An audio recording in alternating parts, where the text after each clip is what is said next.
Hi everyone, this is Sanjana. Welcome back again. In this video, we are going to look at flow of blood through the heart. Zoom in. Deoxygenated blood or oxygen poor blood goes to the right atrium through the superior and inferior vena cava. And from the right atrium, the blood goes to the right ventricle through the tricuspid valve. Valves are really important because it helps blood to flow in one direction. From the right ventricle, the blood goes to the pulmonary artery. There are two branches, left pulmonary artery and right pulmonary artery.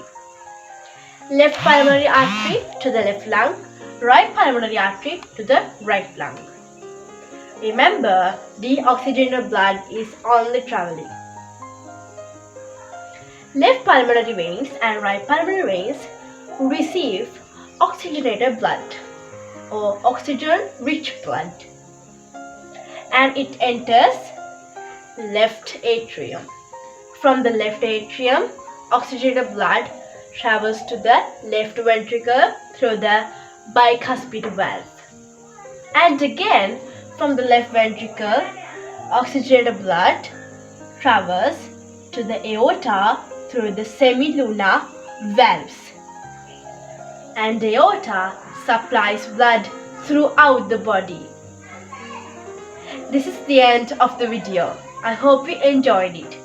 If you want more science videos like this, please like, share and comment. And don't forget to hit the subscribe button. Bye friends and have a nice day.